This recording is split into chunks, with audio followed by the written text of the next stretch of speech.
mungkin saya akan menjelaskan bagaimana Green Fourier itu bekerja. Sebelumnya perkenalkan nama saya Faris Fadila, tim saya 082425. Saya berasal dari via sistem kelas A kelompok 4. Oke, baik, bisa dilanjut. Nah, apa sih itu Green Fourier? Jadi, Green Fourier adalah suatu cara untuk mempresentasikan fungsi periodik sebagai penjumlahan tak hingga dari fungsi-fungsi sinus dan kosinus.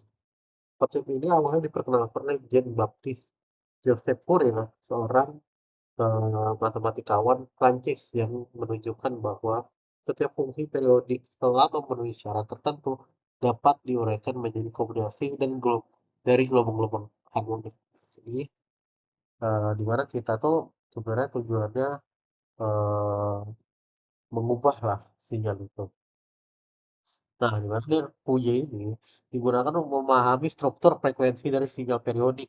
Setiap sinyal dapat dipecah menjadi kombinasi harmonik, yaitu gelombang sinusoidal dengan frekuensi kelipatan dari frekuensi-frekuensi dasar. Nah, di mana dengan kita mengetahui koefisien dari Fourier, kita dapat membangun kembali sinyal asli dari komponen-komponen sinus dan kosinus tadi. Nah, di mana yang awalnya itu sinyal itu tergabung ya dari beberapa sinyal.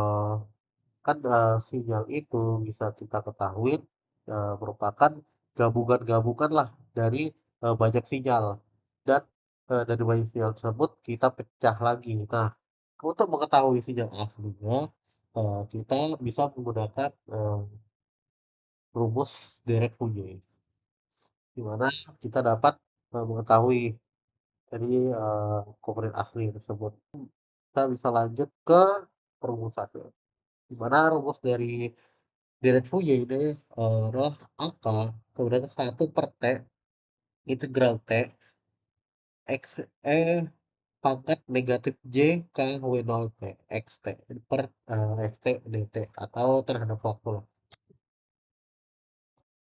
Nah, di mana angka ini koefisien Fourier kompleks maksudnya itu pemecahannya lah dibilang.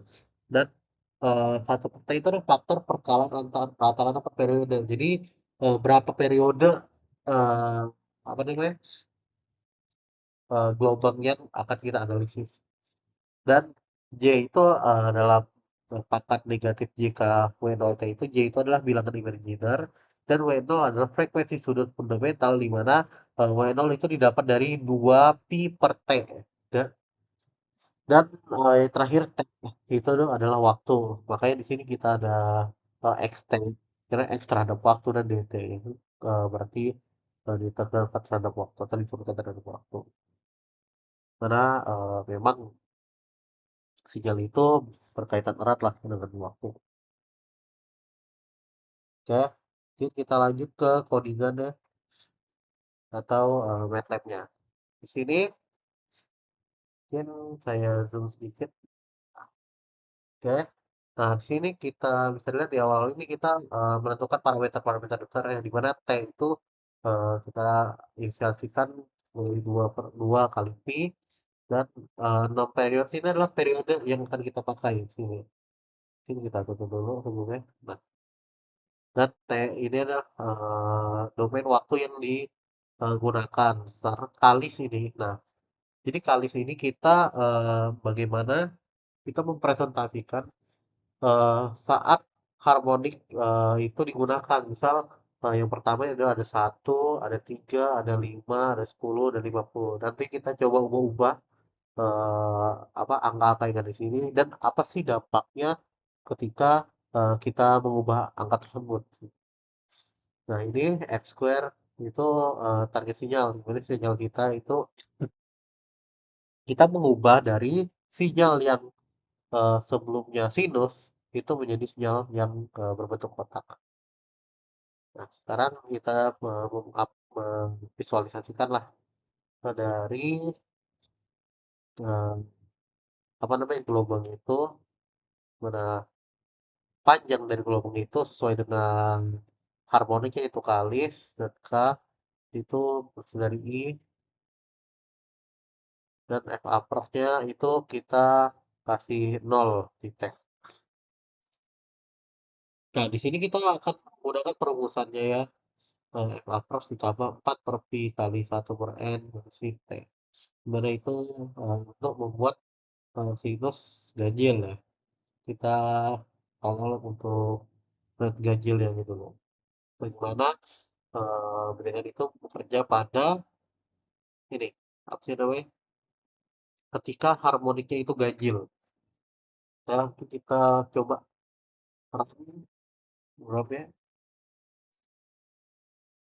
Nah, bisa kita lihat di sini. Nah, ketika dia harmoniknya itu satu, kita bisa mendapatkan eh, ini bentuknya masih seperti gelombang sinus biasa ya. Ada bukit, ada lembah, ada bukit, ada lembah, ada bukit, ada lembah. Ketika kita tambah harmoniknya menjadi tiga, itu mulai tuh terbentuk mulai mirip-mirip kotak nih. Walau masih belum berbentuk kotak banget lah ya. Kita lihat ada bukit, lembah kecil, bukit, baru lembah besar, bukit kecil, lembah besar, nah seperti itu. Lalu kita lihat ketika harmoniknya itu ada 5, itu mulai terlihat sudah seperti kotak nih. Tadi kita lihat ada gerigi-gerigi gini.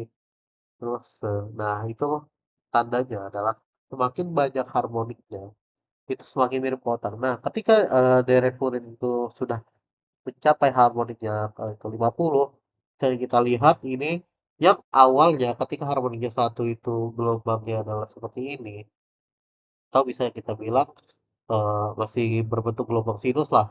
Nah, saat harmoni ini kita berikan ke 50, itu terlihat sudah menjadi seperti gelombang kotak. Berarti jika eh, kita melihat suatu gelombang itu berbentuk kotak, itu bisa jadi karena nilai harmoniknya itu tinggi, besar. Kita coba ubah dari apa namanya list di sini. Misal saya mau ini 10, ini bukan 50. Saya misal mau 25. Apa yang terjadi ini 15. Ya, ini 7. Kita lihat nggak terjadi perbedaan. Oke, bisa kita lihat perbedaan di sini tadi ya. Yang ini masih sama, ini sama. Nah, yang ini mulai lebih banyak. Yang awalnya tadi cuma hanya beberapa bukit dan lembah, ini semakin banyak karena harmoniknya itu bernilai 7. Sedangkan di sini 15 juga bisa kita di harmonik 15 ini sudah terlihat ya seperti mulai membentuk sinyalnya kotak kan, dan sedangkan yang 25 ini sama seperti yang 50 tadi itu sudah membentuk kotak.